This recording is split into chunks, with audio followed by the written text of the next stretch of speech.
खुशामदीद है आपका इमरानियात की दर्स में। हमारा मौजू है हिंदुस्तान की समाजियात। हम जिस अनवान पे बात कर रहे हैं वो समाजी ढांचा और तर्ज अमल है। हमारे इस उन्वान का नुक्ता है क्लास। अंग्रेजी में उसे क्लास कहते हैं और उर्दू की जबान में उसे तबकात कहते हैं। अब हिंदुस्तान में समाजी तबकात के बारे में हम देखते हैं। समाजी तबके को एक किस्म के समाजी गिरवे के तौर पर बयां किया गया है, चूंकि ना तो कानूनी तौर पर ये चीज है मुतयन और ना ही मजहबी तौर पर मंजूर शुदा है। इसे आमतौर पर लोगों की एक तबके के तौर पर बयां किया जाता है। इसी तरह के समाजी ओहदों पर काबिज यानी दौलत, आमदनी, तालीम, पेशा है।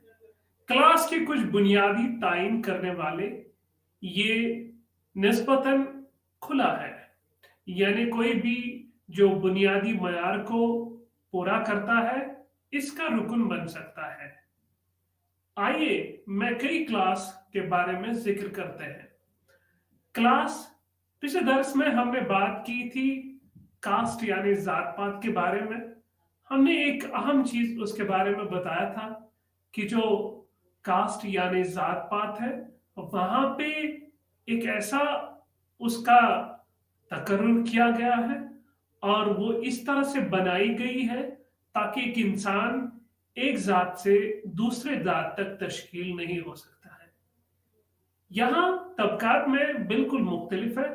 हालांकि इसका जिक्र कई आइन में तो नहीं है, ना तो किसी मजहब में नहीं है, बट ये बात वाजिया है कि इसका जो तस्वुर है वो या तो किसी की दौलत से किया जाता है या तो किसी की आमदनी से किया जाता है। यहाँ पे जात पात का मसला बिल्कुल भी नहीं है।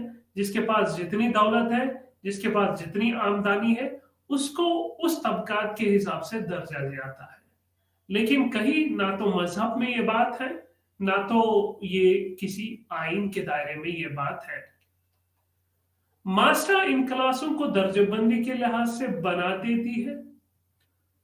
हालांकि मास्टर में हर तरह के तबकात के लोग होते हैं और तबकात में हर तरह के जात पात के किस्म के लोगों के होते हैं।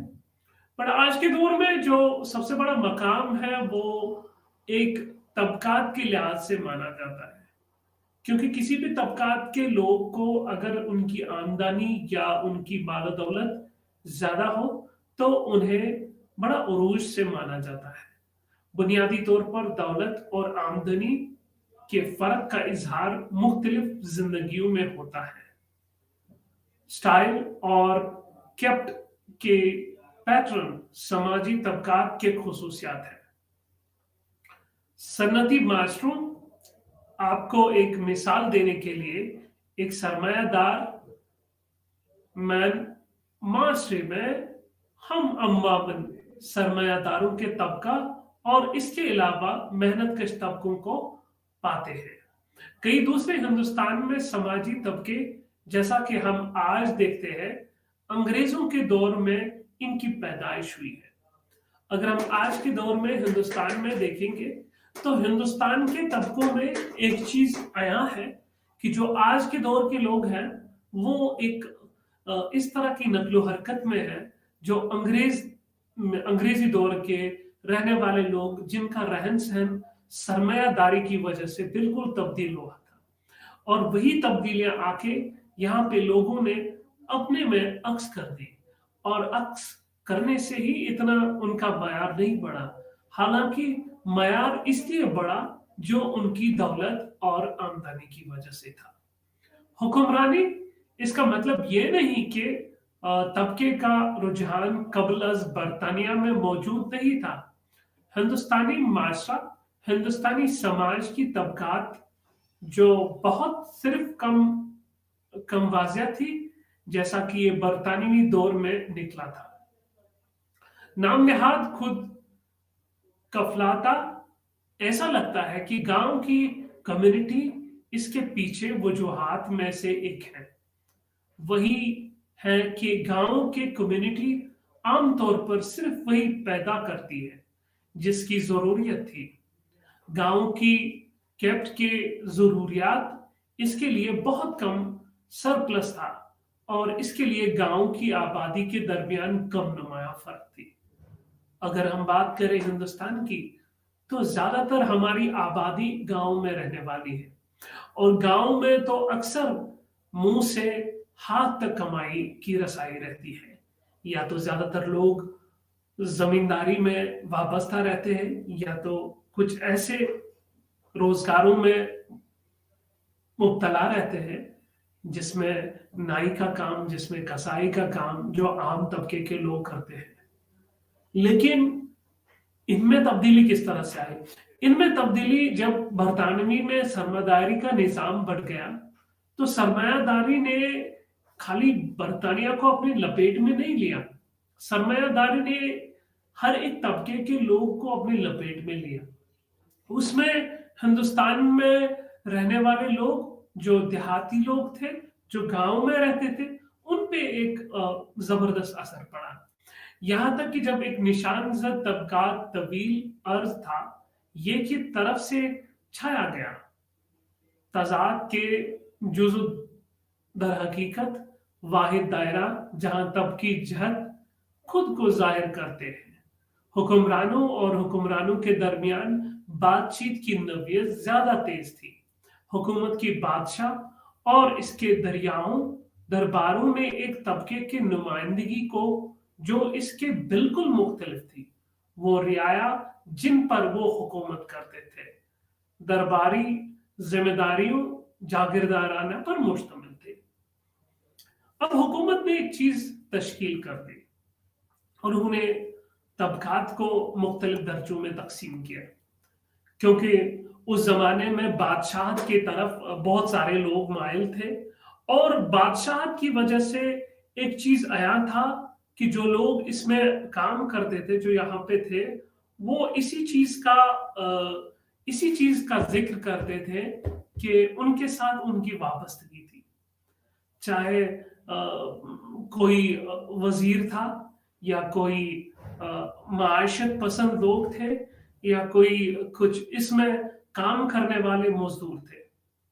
तो एक हुक्मरानों ने इसका एक दर्जा कायम किया और दूसरे हुक्मरानों के साथ बात करने के लिए उन्होंने इस दर्जे को आया रखा और दूसरे हुक्मरानों के दर्जे में भी आया रख के फिर बातचीत हुई और बातचीत होने के बाद फिर यही असर आमोज हुआ कि जो लोग इस हुक्मरानी में रह रहे हैं, चाहे वजीर हो, चाहे सरमायादार हो, चाहे जागीरदार हो, आपस में जब बात होती थी इन तबकात पे बात होती थी और कई दूसरे वो बादशाह के साथ इससे जमा होने वाले मासूल पर गुजारा करते थे।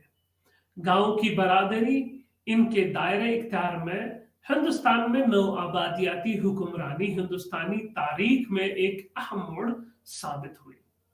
इसने नई अनासिर मुतारिफ कराए जिसकी वजह से हिंदुस्तानी माशरे में कुछ बुनियादी तब्दीलियां आई। अब आए देखते हैं कि अंग्रेजी की हुक्मरानों का तबकाती तश्कील पर क्या असर पड़ा।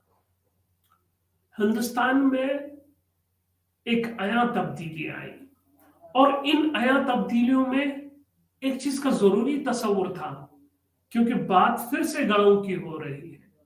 गांव में किस तरह से चीजें मरकूज हो रही थी और कैसे उनसे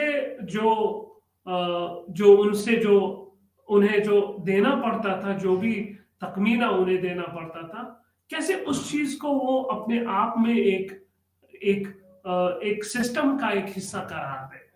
तो इसी तरह से ये बातें हो रही थी, लेकिन बुनियादी जो तब्दीलियां आई वो अंग्रेजों की जमाने से हुई है और उनमें एक अंग्रेजों का एक अहम किरदार है। अंग्रेजों के किरदार में कैसा है, जैसे तबके पर बरतानवी हुक्मरानों का असर हिंदुस्तान में तश्कील कैसे हुआ। जो बरतानिया में हुक्मरान थे उन्होंने किस तरह एक नुमाया असर हिंदुस्तान के समाज पर रखा, کیونکہ طبقات ایک اہم چیز رہنے تھی، اور ان کی وجہ سے کس طرح سے طبقات پہ ایک نمایاں اثر ہوا۔ ہندوستان میں برطانوی راج کی اکثریت نے دورس تبدیلیاں لائی۔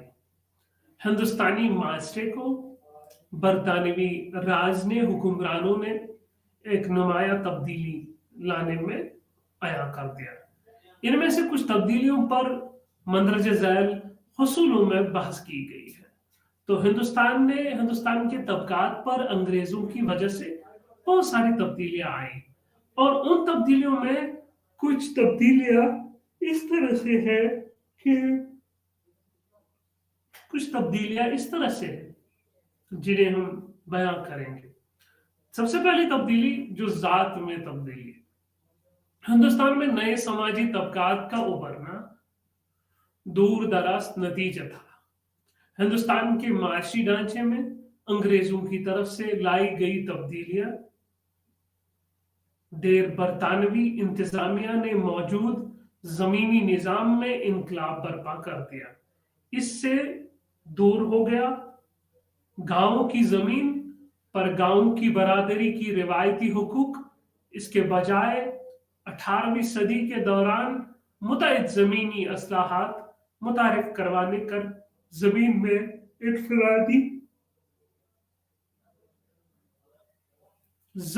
انفرادی ملکیت کے حقوق پیدا کیے، جیسا کہ مستقبل تصفیہ، روایتی آربستی اور محلواری بستی۔ اس سے زمین ذاتی ملکیت بن گئی۔ مارکیٹ میں ایک شے اسے رہن رکھا جا سکتا ہے، خرید یا بیچا جانا ممکن نہیں تھا۔ جب تک گاؤں کی زمین کی ملکیت موجود تھی، گاؤں تشخیص کی اکائی تھی۔ نئے لیڈر ریونیو سسٹم نے گاؤں کو اکائی کی طور پر ختم کر دیا۔ اس نے متعارف کرایا انفرادی زمین کی تشخیص اور محصول کی ادائیگی کا نظام۔ اس کے ساتھ ساتھ ایک نیا زمین کی آمدنی اور اس کی ادائیگی کا طریقہ متعارف کرایا گیا۔ جب انگریزی دور ایک علاقے پہ آیا اور دھیرے دھیرے ایک علاقے پہ چھا کے پورے ہندوستان پہ آ گئے۔ ہندوستان میں جو لوگ تھے وہ ایک زمین کے ساتھ ان کی وابستگی تھی۔ زمین میں بیج اگتے تھے اور اس کو اگا کے پھر اکثر یہ کہا جاتا تھا اپنے آپ کے لیے، اور کچھ چیزیں جو بچی تھی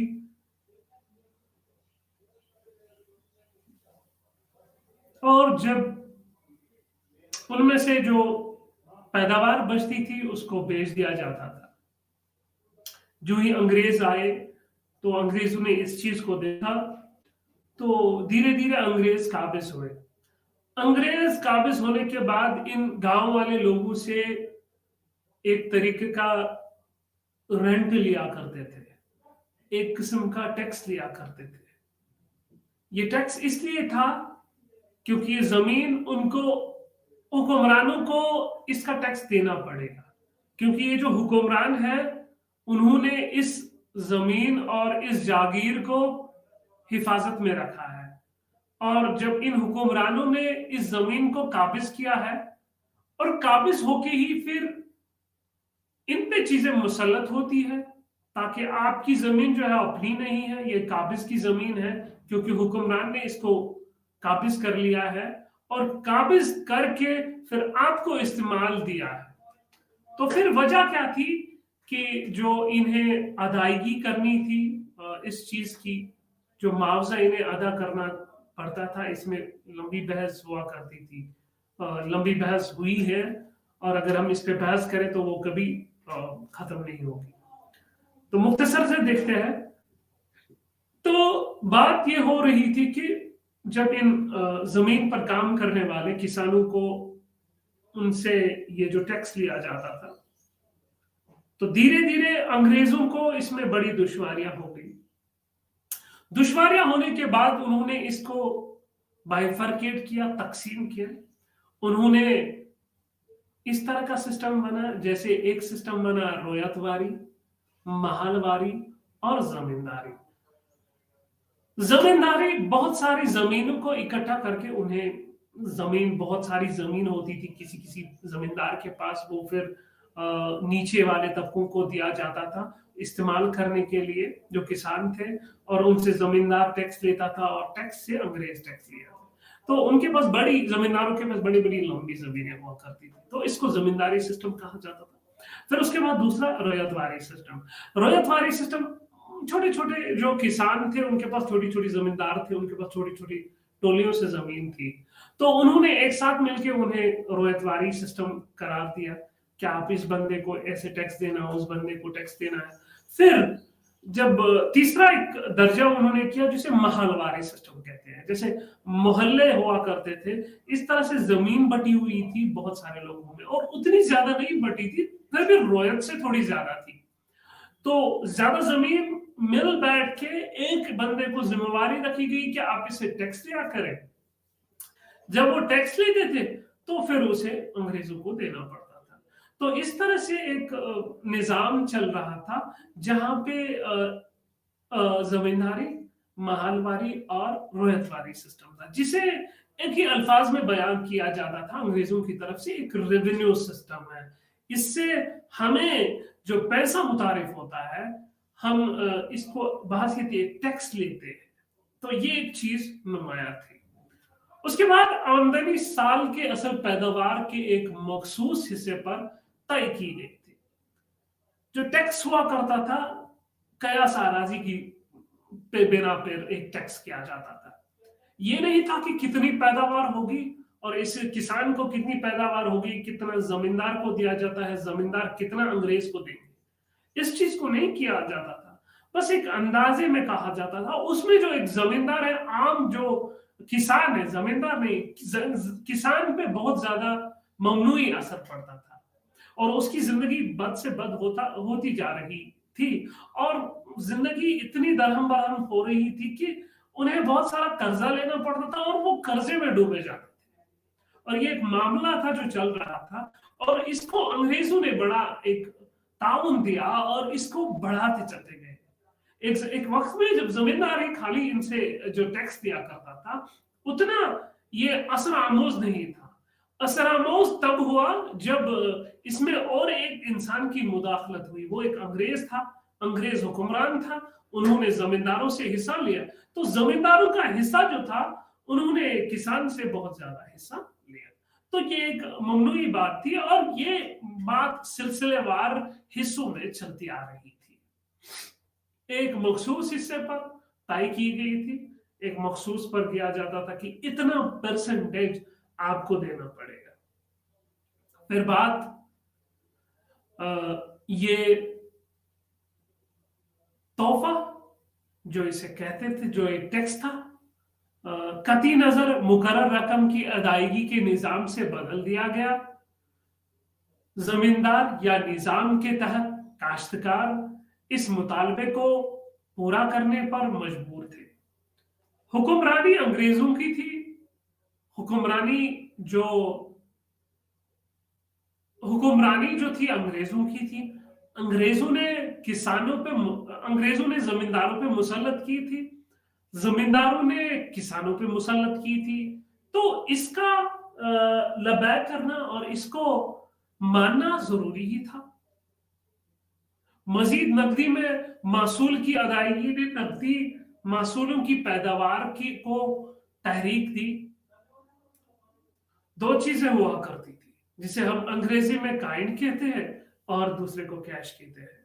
या तो आप मासूल जो है, टैक्स जो है, या तो पैसे दे सकते हो नकदी में, या तो आप वही चीज दे सकते हो जो पैदावार हुई, उसमें से कुछ हिस्सा रखा जाता था जो आपको देना पड़ता था। तो दोनों तरीकों से मासूल देनी पड़ती थी, या पैसे के बाद या तो उस हिसाब से आपको देना पड़ता था।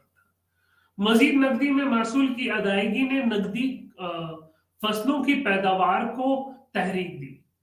खाने के फसलों की जगह रेलवे ट्रांसपोर्ट सिस्टम की पैदावार में तौसी के साथ मार्केट के लिए काफी अच्छी तरह से कायम हो गई।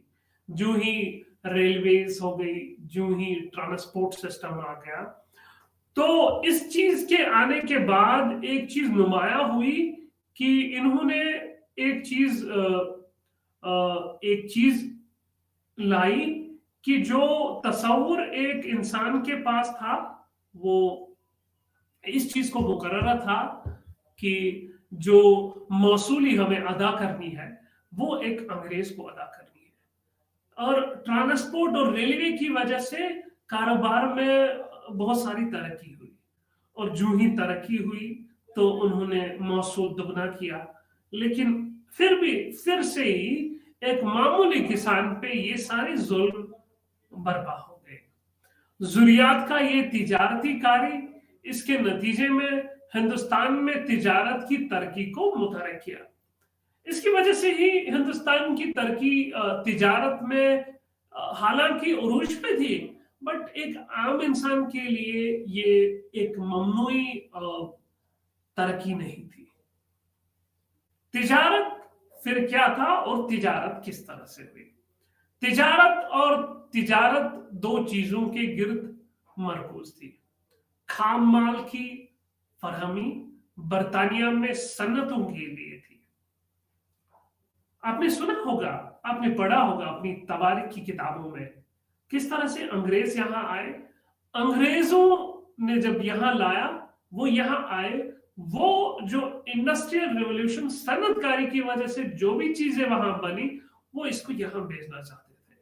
और जब वो चीजें यहां भेजना चाहते थे, तो उन चीजों को भेजने के बाद जो यहां खाम माल था, जिसको रॉ मटेरियल कहते हैं, उस चीज को यहां से लेने के लिए वो आए थे। फिर दीगर क्या हुआ आगे आगे वो हम देखते हैं। लेकिन पहली बात इस चीज की तारुफ हमें करती है कि अंग्रेजों का मामूर ये था कि खाम माल को यहां से लेना, क्योंकि सनतकारी बहुत ही अरूज पर थी। और सनतकारी अरूज होने के लिए एक चीज आयात थी कि उन्हें खाम माल की जरूरत थी। बरतानवी तैयार करदा सामान की खरीदारी में खेत के लिए एक और था। मौखिर जिक्र का शहर बरतानिया कुन अक्सर बड़े गांवों में दस्तकारी, गांव और कस्बे के दस्तकार इसके मुकाबले नहीं कर सके। मुकाबला बरतानिया से सामान के दरामद से हो और बिखर गया। दरियाए आसना सन्नती तरक्की का फकदान था। नतीजा निकला कि उभरती हुई सन्नती गर होने वाली आबादी को जज्ब नहीं कर सकता। खैरकार पहले से जामूद का शिकार पर गिर गया। जो उस दौर में मामूली कामकाज रखने वाले लोग मामूली सनतकारी के साथ वाबस्ता थे, जो अपने हाथों से चीजों को बनाया करते थे, हालांकि वो बहुत सारी आबादी को अपने इन चीजों में लपेट नहीं लिया करते थे। मखसूस कुछ लोगों को वो लिया करते थे, मखसूस कुछ तबकों के लोगों को वो अपनी इस लपेट में लेते थे।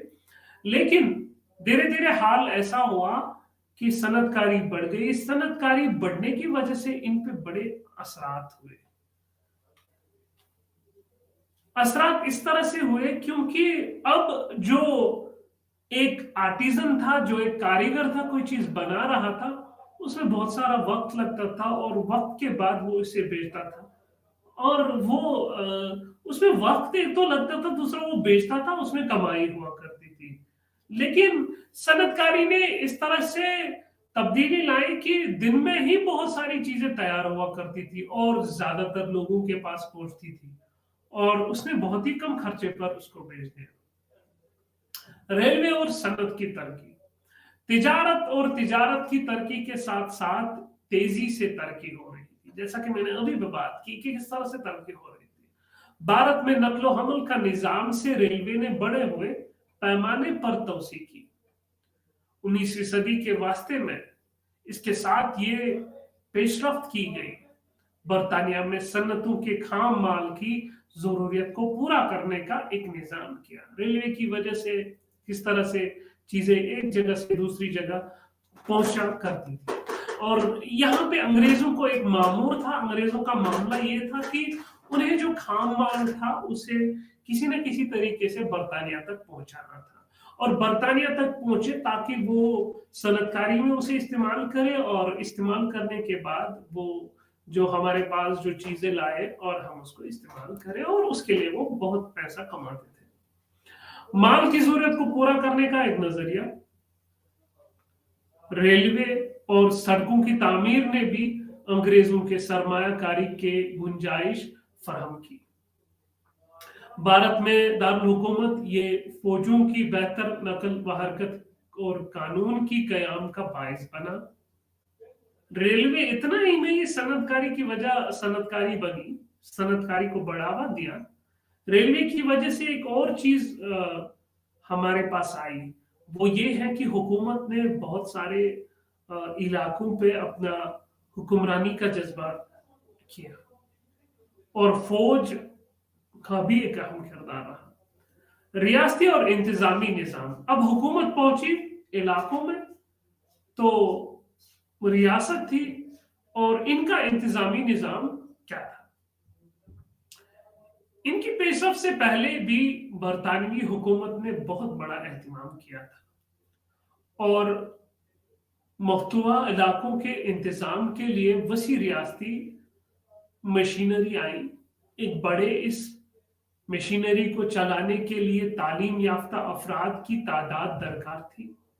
یہ نہیں تھا اس طرح کے چلانے کے لیے برطانیہ سے تعلیم یافتہ لوگوں کے عملے کو محفوظ بنانا ممکن ہے. بڑی انتظامی مشینری اس لیے غیر ملکی حکمرانوں نے محسوس کیا کہ وہاں ایک ہندوستان میں مغربی تعلیم کو متعارف کرانے کی ضرورت ہے. اس طرح اسکول, کالج اور یونیورسٹی ہندوستان میں مغربی تعلیم دینے کے لیے قائم کی گئی. یہ جو سارا نظام چلانے کے لیے جو آپ نے صنعت کاری کی, سب کچھ کیا, اس نظام کے لیے آپ تو برطانیہ سے لوگ نہیں لا سکتے. تو اب انگریزوں نے یہ چیز سمجھا کہ یہاں حکمرانی کے لیے یہاں کے لوگ ہمیں چاہیے, اور یہاں کے لوگوں کے لیے ہمیں اس بات کی تعلیم ہونی چاہیے کہ کون سی چیز کیسے چلائے, اور کون سی چیز کیسے چلانے کے لیے ان کے لیے علم ہونا چاہیے. اس علم کو دینے کے لیے انہوں نے ایک اسکول بنائے, کالج بنائے, یونیورسٹیز بنائے, اور یہی معاملہ تھا کہ ہم ان کو تعلیم دیں, اور تعلیم سے ہمیں یہ فائدہ دے, یہ جو ہماری صنعت کاری کا معاملہ ہے یہ آگے بڑھے. سماجی طبقات کی غیر مصنوعی ترقی. اس طرح سے سوشل کلاس کی ترقی ہوئی. نئے سماجی طبقات کے عروج کا عمل ایک نامور تھا. اس کی ترقی نہیں ہوئی یکساں طور پر ملک کے مختلف حصوں میں اور مختلف کمیونٹیز میں بھی. یہ اس حقیقت کی وجہ سے تھا کہ سماجی قوتیں جو انگریزوں کے دور میں تیار ہوئی تھی, وقت اور رفتار دونوں میں غیر مصوری طور پر پھیلائی گئی. یہ بدلتے ہوئے حالاتوں کی طرف مائل کی گئی. بھارت میں سیاسی طاقت کی ترقی مثال کے طور پر یہ بنگال میں تھا کہ دو سماجی طبقات, زمیندار اور کرایہ دار, سب سے پہلے وجود میں آئے. دوبارہ بنگال اور بمبئی میں پہلے صنعتی ادارے شروع ہو گئے. یہ لڈاس خطے میں صنعت کاروں اور مزدوروں کے طبقے کے ابھرنے کے لیے یہ تھا. اس وجہ سے انگریزوں نے ایک پیچیدہ انتظامی نظام کیا. بنگال اور بمبئی میں سب سے پہلے جدید تعلیم متعارف کروائی گئی. مختلف کمیونٹیز میں نئے سماجی طبقات کے عروج کا علم بھی ناہموار تھا. یہ اس حقیقت کی وجہ سے تھا کہ کچھ کمیونٹیز پہلے سے موجود تھی. قبل از برطانیہ میں مخصوص معاشی, سماجی یا تعلیمی پیشے میں مصروف مدت مثال کے طور پر بنایا گیا. हमारे रिवायती समाजी में पेशा के एतबार से ताजिर थे। साख्त इसलिए वो सबसे पहले जदीद कमरास, बैंकिंग और सन्नती इदारों, इस तरह ब्राह्मण सबसे पहले थे। बात ये हो रही है कि किस तरफ मुख्तलिफ कम्युनिटीज के लोग जो रह रहे थे, बात दो इलाकों की जिक्र हो रही, एक बम्बई जिसे आज के दौर में मुंबई कहते हैं, और बंगाल जिसमें वेस्ट बंगाल और बांग्लादेश भी था। तो वहां पे टेक्सटाइल इंडस्ट्रीज बहुत ज्यादा उरूज पे थी।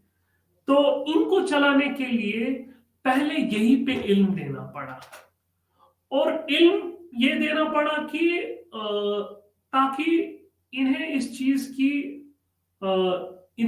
की वाबस्तगी हो कि ये इसमें तश्कील करे कि कौन कौन सी चीजें कहाँ इस्तेमाल होगी और कौन सी चीजों से क्या फायदा है। जदीद तालीम हासिल करे और पेशेवराना क्लास में दाखिल हो।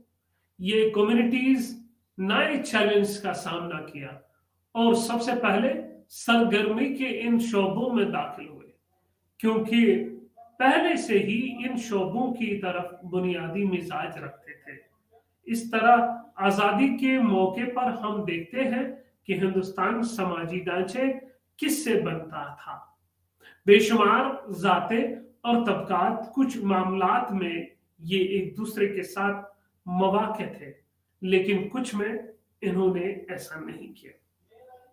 हिंदुस्तान में जो मामला पेश आया वो ये था कि जो ही अंग्रेज यहाँ आए, अंग्रेजों ने काम किया तो मुख्तलिफ तबकात पैदा हुए, क्योंकि जब उन्हें एक फैक्ट्री चलानी थी, एडमिनिस्ट्रेशन चलानी थी, तो उसके लिए उन्हें कुछ लोग चाहिए थे, और उन्हीं लोगों को वो इल्म दिया। और जब उन लोगों को इल्म दिया तो वही लोग तबकात में मुतारिफ हुए, और वही लोग मुख्तलिफ तबकात में चले गए, और एक ने एक तबका लिया, दूसरे ने दूसरा तबका लिया। तो यही वजूहात थी, यही तवारीख थी कि जब क्या कहते हैं इसे, सनतकारी का दौर चला, तो सनतकारी के दौर की वजह से इनमें सारी चीजें तब्दील हो गई। अब देही हिंदुस्तान में समाजी तबका क्या है, जो रूरल इंडिया है वहां पे तबका क्या है। देही इलाकों में क्लास बुनियादी तौर पर मुश्तमिल, पहला क्या कहते, पहला जो है कारीगर है, दूसरा जमींदार है, तीसरा किरायादार है, और किसानी मालिक और ज़राई मजदूर है। इस बात पे हम जायजा लेते हैं और देखते हैं इनके क्या क्या काम होते हैं। पहले बात करते हैं जमींदार की। बरतानवी इंतजामिया ने मुख्तलिफ किस्म के जमीनी आबादियां की।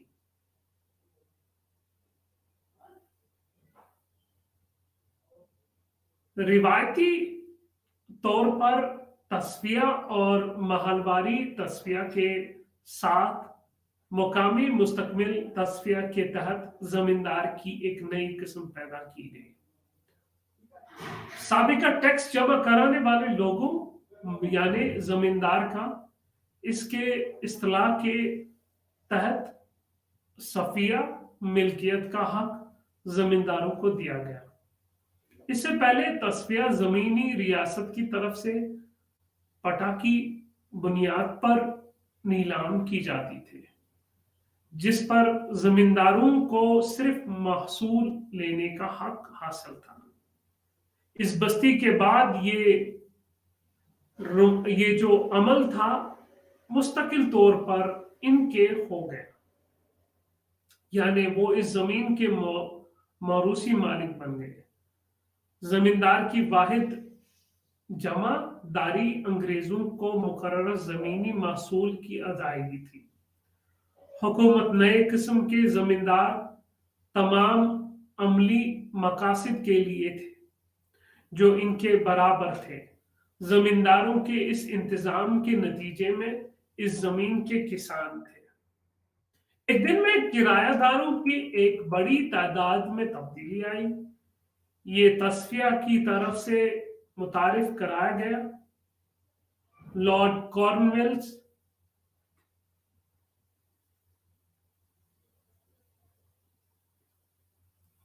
लॉर्ड कॉर्नवेल्स ने 1753 में बंगाल, बिहार, उड़ीसा और बाद इलाकों के वसी इलाके में मदारिस के फैसलाबाद में इसको यूपी में भी मुतारिफ कराया गया और बंबई के कुछ हिस्से, पंजाब, सिंध वगैरह जमींदारों की बस्ती ने जागीरदारों की एक तबके को जन्म दिया जो हिंदुस्तानी माशरे में अब तक नामालूम था। इसके हकाइक के फरहम मिल्कियत ने रहन और फरोख्त के हक को तस्लीम किया। हिस्से में नाकामी थी। कुछ जमींदारों ने मुकर्ररा मासूल अदा करने के लिए हिस्से की नीलामी की।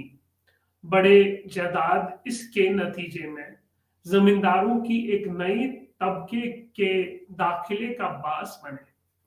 बुनियादी तौर पर ताजिरों और पैसे देने वाले मिल्कियत के हक ने लीज के हक को भी तस्लीम किया।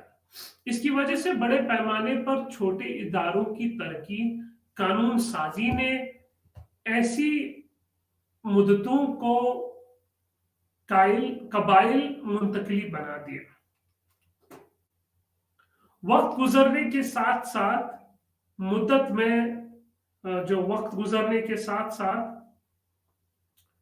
मुद्दत गैर काश्त कारों जैसे कि पैसे के हाथों में गुजर गई। कर्ज देने वाले ताजिर और गैर हाजिर जमींदार जिनकी ज़राअत में बहुत कम दिलचस्पी थी, खुद इनका बुनियादी मकसद सिर्फ जमीन से पैसा निकालना था। गुजरना जमीन का गैर काश्तकार तबकों के हाथ में देना जमींदार की खुसूसियत नहीं थी। अकेले इलाके इसी तरह के तरक्की रिवायती जो रोयतवारी इलाकों में भी हुई थी, जहां मिल्कियत का हक हकीकी काश्तकार को दिया गया था। जमींदारों का इकसाम वसी तौर पर जमींदारों के दो किस्में थे। जमींदार तालुकदार पुराने जमींदार थे, साहूकार, ताजिर और दीगर जिन्होंने इसे रखा। मुद्दती हुकूक की मिल्कियत को अक्सर सालिस कहा जाता था। ये सालिस मुख्तलिफ जिम्मेदारों के थे जिनके नाम से जाना जाता है। मुख्तलिफ नाम और यूपी, बंगाल, बिहार और उड़ीसा के मुख्तलिफ इलाकों में पाए जाते थे। तालुकदार कमतर सालिस थे जिनसे बड़े जमींदार पैदा करते थे। इनके अपने जमींदारी हुकूक बंगाल के कुछ हिस्सों में पाए जाने वाले जो तेदार थे। काफी जमींदार जिन्होंने जमींदारों से बराह रास्त जमीन हासिल की, उन्हें जमीन मिल गई। 50 से 50 शरह पर किराएदारों को सबलेट करके काश्त की जाती है। इसी तरह पतेदार के तहत मुकर्रर वजबात पर मुस्तकिल लीज पर रखे गए। दूसरी तरफ से इजरादार हाथ वो लोग थे जिनको किसी इलाके की आमदनी ठेके पर दी गई थी। अब जमीनी इस्लाहत और इसके नताइज। आजादी के मौके पर सालसों के तबके का एक बड़ा हिस्सा था। इनके हाथ में जमीन थी, जबकि किसान काश्तकारों के पास बहुत कम या कोई जमीन नहीं थी। वहां था इंतहाई इक्तिसादी अदम मसावत। हिंदुस्तान में समाजी व सियासी अदम मसावत का बायस बनी है। मास्टर इसलिए हमारे कौम रहनुमाओं जैसे गांधी, नेहरू और पटेल ने बहुत कुछ रखा।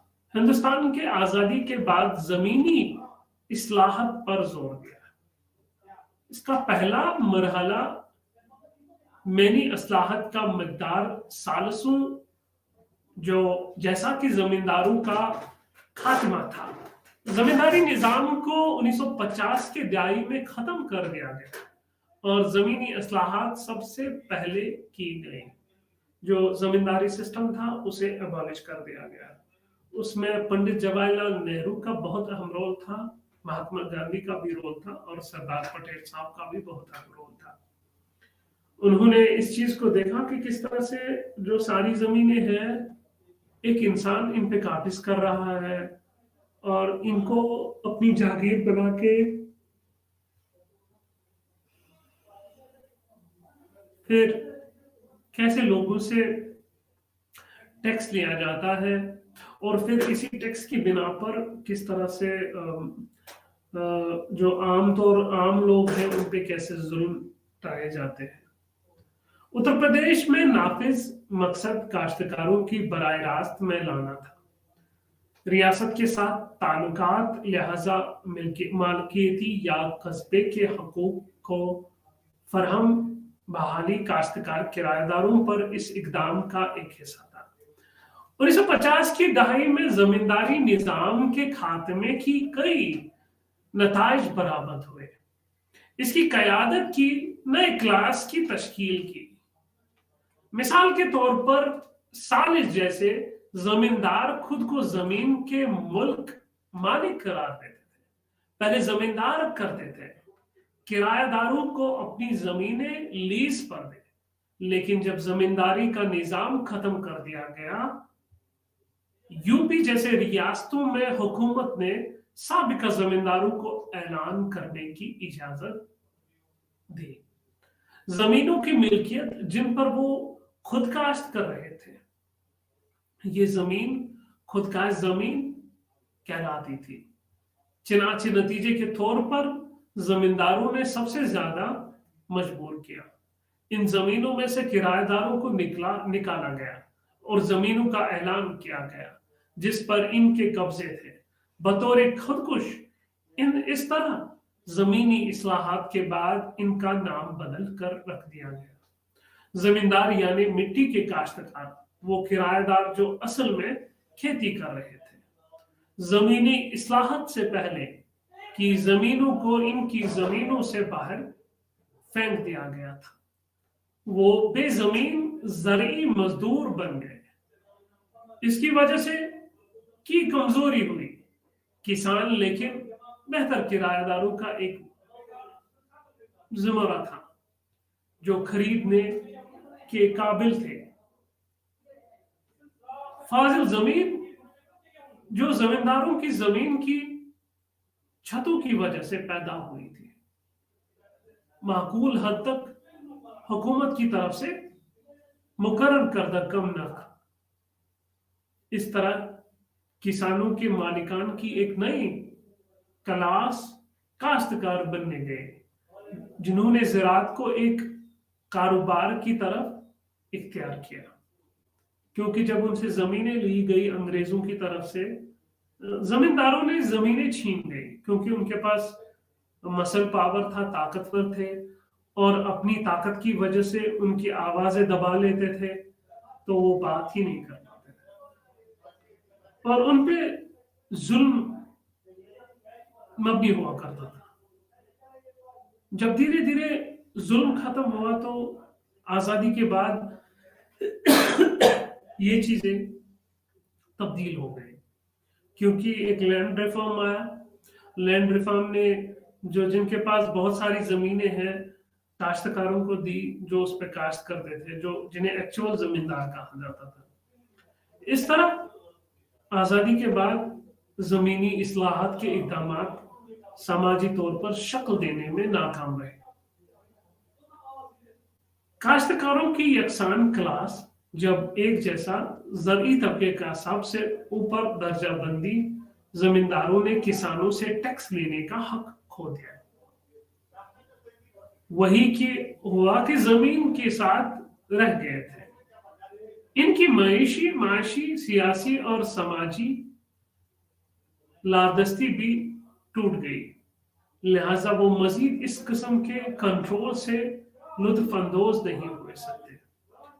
वो किसान पर मुशक करते थे। इन हालात में इन्हें ये मुश्किल महसूस हुई, किराएदारों की तरफ पर रहने के लिए दर हकीकत इनमें से सिर्फ एक छोटा सा हिस्सा ही जिंदा रहता है।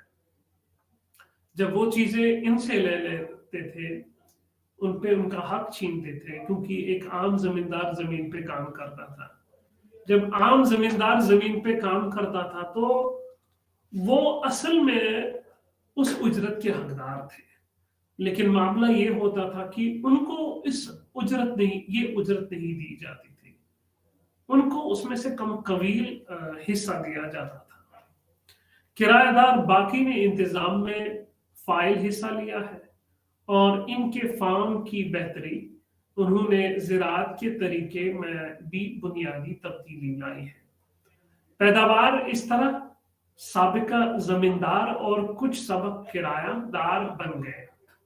हिंदुस्तानी ज़राअत में सरमायादाराना रुझान के पेशरो इस तरह की तब्दीलियों के पेश नज़र उन्होंने सब इनकलाब प्रोग्राम से भी ज़्यादा से ज़्यादा फायदा उठाया।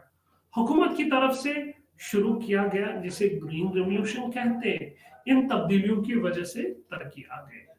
हजरात या तरक्की पसंद किसानों की क्लास जिनके पास कुछ तालीम थी और अक्सर ज़राअत में तरबियत, इन किसानों ने ज़राअत को एक किस्म के तौर पर अपना लिया था। कारोबार वो ज़रीफ फसलों में पेश लगाते थे जिनकी नकद कीमत ज्यादा होती है, यानी वो नकद फसलों के लिए जाते थे। वो माहिरीन के रिपोर्ट्स पढ़ते थे, बेहतरीन बीज इस्तेमाल करते हैं और खाद भी इस्तेमाल करते हैं। किसानों के मालिकाना हुकूक अंग्रेजों की बुनियादी हुई एक और बस्ती रोयतवारी के नाम से मशहूर है। तस्फिया ये मदारिस बम्बई प्रेसिडेंसी में मुतारिफ कराया गया था। 19वीं सदी इस तस्फिया के साथ जमीन के मिल्कियत में डाल दिया गया। किसान असल काश्तकारों को महसूल की अदायगी का पाबंद बनाया गया। ताहम ये तस्फिया मुस्तकिल नहीं था और इस पर नजरसानी की गई थी। वक्तन फवक्तन 30 से 20 साल के बाद इसने किसान के निजाम वजूद में नहीं लाया मिल्कियत, इसके बजाय काश्तकार रियासत के साथ बराह रास्त राब्ते में आए, जमींदार के जाबिराना किरदार की जगह ले ली। इस तरह तस्फिया ने एक को जन्म दिया। किसानों के मालिकान का तबका जमीनी जरूरियात से ज्यादा आमदनी बनाता था। छोटे जमीनों की वजह से शदीद मकरूज ये तबका शुरू हुई, इससे गुर्बत का शिकार था। किसानों के मालिकान के दरमियान तफरीक का अमल काम कर रहा था। मुनहमिल है चंद एक समाजी इक्तिसादी दर्जा बंदी में ऊपर छोड़ गए, लेकिन एक बड़े तादाद अपने तबके, अहदे और मकाम से गिर गए।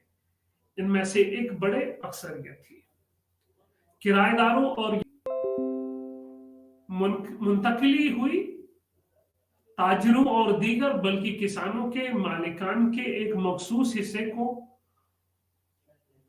बाजू के अमीर किसान बन गए। आजादी के बाद के दौर में किसान की तादाद में इजाफा हुआ था। मालिकान, जैसा कि इस यूनिट में पहले जिक्र किया गया, जिसे इक़्तिदामात की वजह था,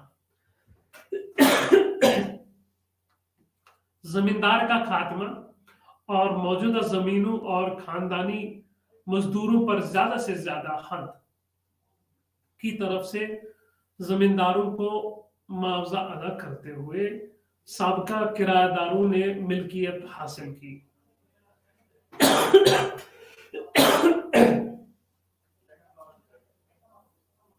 जमीन पर हुकूक जो वो किराएदार की तरह तौर पर रखते थे, इस ऑप्शन से फायदा उठाया जा सकता है।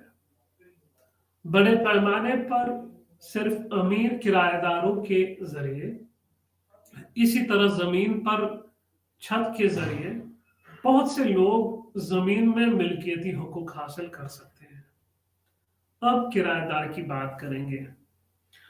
जमींदारी बस्ती के तख्लीक ने पहले के मालिक काश्तकारों को तब्दील कर दिया। बरतानवी हिंदुस्तान किराएदारों की एक क्लास में जमींदार ने प्रैक्टिस का सहारा लिया।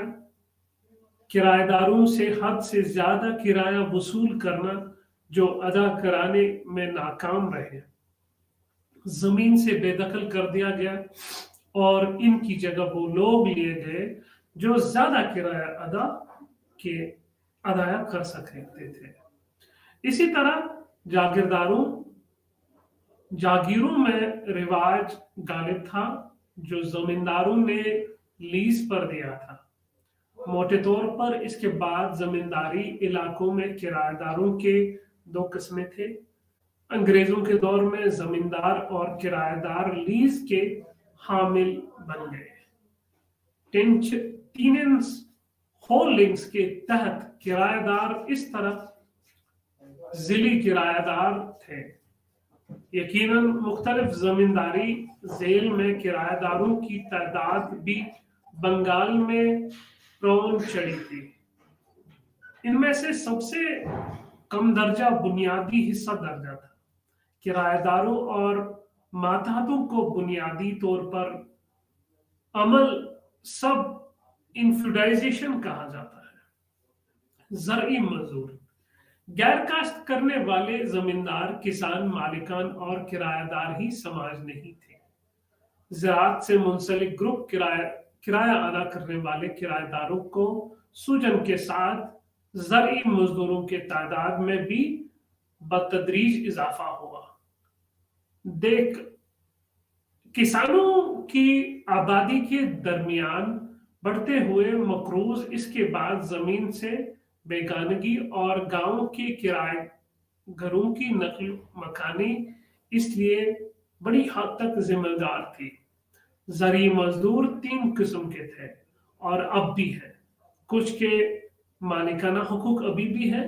इसके फरोग से अपनी रोजी रोटी निकालने के अलावा जमीन के एक छोटा सा प्लाट रखा है। इनके मुख्तलिफ दूसरे बेजमीन थे और सिर्फ अपनी मुलाजमत पर रहते थे। जमींदार इनके मुख्तलिफ जो हिस्से थे, मेहनत के बदले में ज़रई मजदूरों को उजरत दी जाती थी जो बहुत कम थी।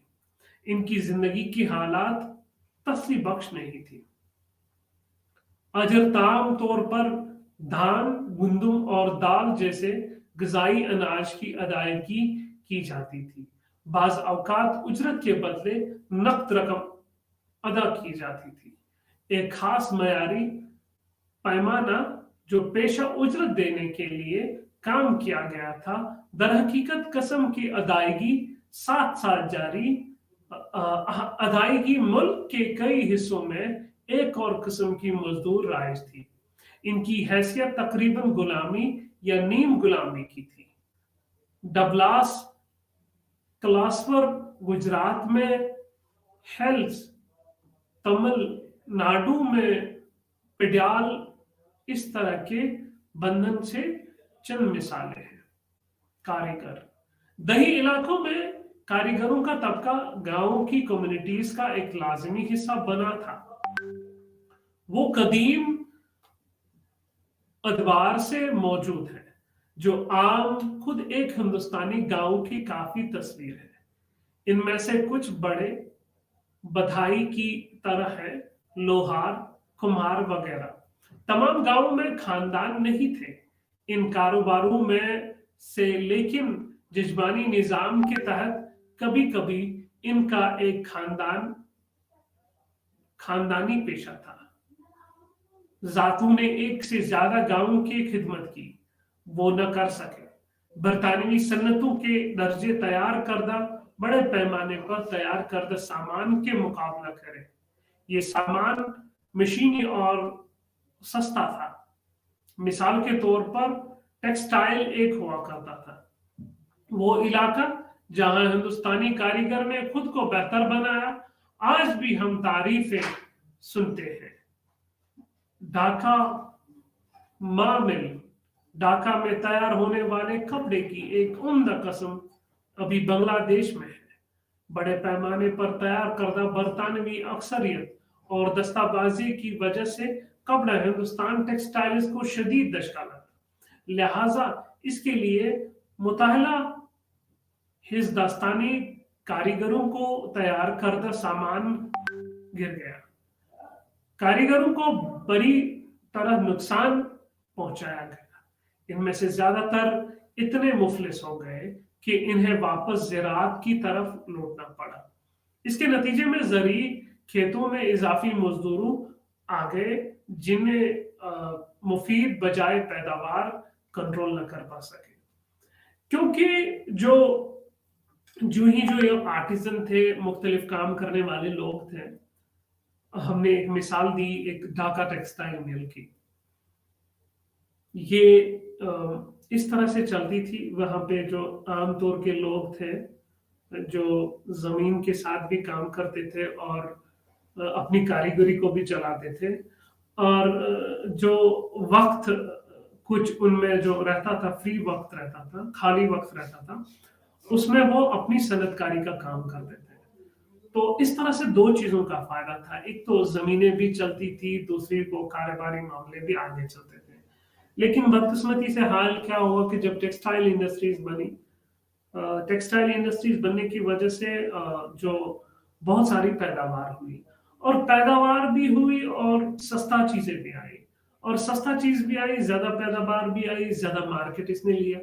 तो जब ज्यादा मार्केट हुए, जो हाथ से काम करने वाले तबके के लोग थे वो गिर गए, और फिर क्या कहते हैं इसे, वो जमीन पे ही वो जमीन से ही मुंसलिक रहे, क्योंकि जमीन में जब काम करते थे तो एक मुआजिज वक्त रखा करते थे और जमीन के साथ अपनी वाबस्तगी रखते थे। दो तरह के फायदे थे, एक तो जमीन से जो निकलता था वो फायदा था, दूसरा जो कारोबार से वो कमाते थे। अब ऐसा रहा कि कारोबारी नुक्ता जो था बंद हो गया और उन्हें जमीन के साथ वाबस्तगी रखनी पड़ी, और जब वो जमीन के साथ वाबस्तगी रखने लगे तो हिसाब ये हुआ कि वहां उन्होंने ज्यादा वक्त दिया, तो जब ज्यादा वक्त दिया तो कमाई वही रही। तो इस तरह से एक मजदूर, उनकी मजदूर की हैसियत रह गई, और धीरे धीरे उन पे जो जिंदगी के मराहल है वो बड़े मुश्किलात उनमें पेश आए, और यही वजह थी कि उन्होंने तरक्की नहीं की। हालांकि पहले दौर में जब जो सनतकारी का मामूर जो बहुत कम था, तो वहां पे उन्होंने थोड़ा उस पे थोड़ा जो फाइट किया था, जो लड़ाई लड़ी थी उन्होंने पहले दौर में। लेकिन धीरे धीरे जब सनतकारी उरूज पे पहुंची, जब जो अंग्रेजों ने यहाँ पे अपना काबिज किया, जमीनें काश्तकारी काबिज की और जो खाम माल है उसे लेना शुरू किया, तो मामला ये हुआ कि इनकी ये दिन ब दिन पीछे से पीछे इनकी हालत जो बदतर से बदतर होती गई, और यही वजह था कि फिर उन्होंने जमीन के साथ अपनी वाबस्तगी रही, और जो भी पैदावार था वो उतना ही रहा, तो फिर दुश्वारियों का सामना करना पड़ा। तो मामला यही था कि जो क्लास, जो हमने बात की आज क्लास के बारे में, जिसे तबकात कहते थे, हमें इस दर से यही मिलता है कि एक अहम खुसूसियत जो तबकात की ये है कि ये फ्लेक्सिबल है, इसमें बंदिशें नहीं है, कोई भी पढ़ सकता है, कोई मायशी निज़ाम में हिस्सा ले सकता है और अमीर बन सकता है। और तबका इस दर्जे से लिया जाता है, वो एक इंसान की तरक्की की वजह से उसे कोई तबका दिया जाता है। ये हालांकि बहुत ही मुख्तलिफ है जात पात से, तो ना तो इसमें आइन में इस चीज का जिक्र है, ना तो किसी मजहब में इस चीज का जिक्र है। तो हर एक पहले अंग्रेजों के बरतानिया में तबके थे, तो अगर हम फ्रेंच रिवॉल्यूशन की बात करें वहां पे भी स्टेट सिस्टम था, तो मुख्तलिफ तबके के लोग थे। तो धीरे धीरे हिंदुस्तान में भी आया, और हिंदुस्तान में हमने देखी कि किस तरह से तारीख चली और समाज में तबकात का मामला क्या रहा, और तबकात में कौन कौन से मामले हुए, और तबकात में किस तरह से बुनियाद आई, और तबकात किस तरह से बने, जिन्हें एक मॉडर्न डे में मिडिल क्लास भी कहते हैं, अपर क्लास भी कहते हैं, लोअर क्लास भी कहते हैं। नमस्ते, आपका शुक्रिया।